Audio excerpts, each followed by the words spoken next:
পয়জনিকৰ ক্ষেত্ৰত আমাৰ মেইনলি ধেমাজি জিলাত বিশেষকৈ দুটা কাৰণত হৈ আছে। এটা হ'ল এতিয়া বাৰিষা হোৱাৰ লগে যেতিয়া কাঠফুলা বাঢ়ি যায়, য'তে ত'তে কাঠফুলা গজিবলৈ আৰম্ভ হয়, যিবিলাক আমি ৱাইল্ড মাছৰুম বা বনৰীয়া কাঠফুলা, সেই কাঠফুলাবোৰ খাই আমাৰ ৰাইজৰ যিহেতু পাহাৰৰ দাঁতিকাষৰীয়া অঞ্চলৰ বিশেষ সেই ৰাইজবিলাকে ৰাইজ মিনছ কিছু মানুহে তেনেকৈ জংঘলৰ পৰা বুটলি আহি ঘৰত খোৱা আৰম্ভ কৰি দিছে।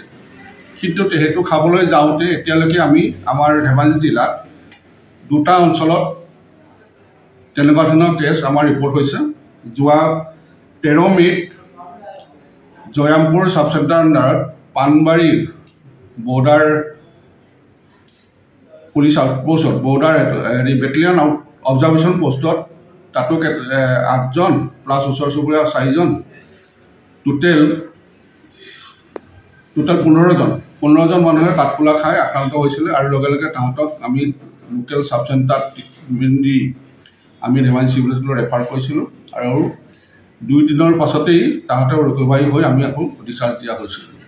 আৰু ইয়াৰ লগে লগে আমি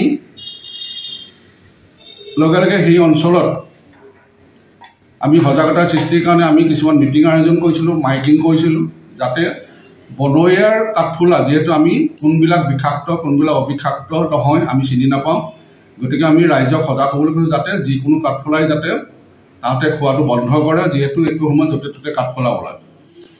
গতিকে ৰাইজক আমি এইটো কৈছোঁ, এইটো কাঠফুলা খোৱাৰ লগে যদি আমি বনৰীয়া কাঠফুলা খাওঁ, তাৰ খোৱাৰ 1 ঘণ্টা 2 ঘণ্টা পাছতে তাৰ লগে লগে পেটৰ বিষ হ'ব, বমি আহিব আৰু ঢিলা পায়খানা বা লুজ মোচন হ'ব।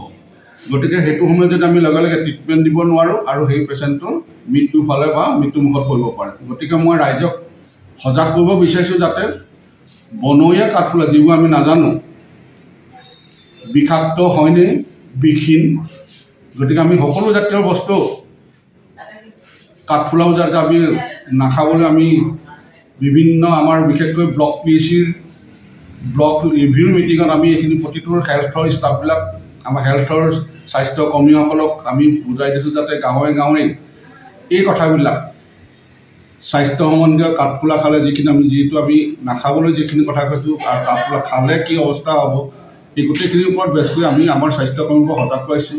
তাৰ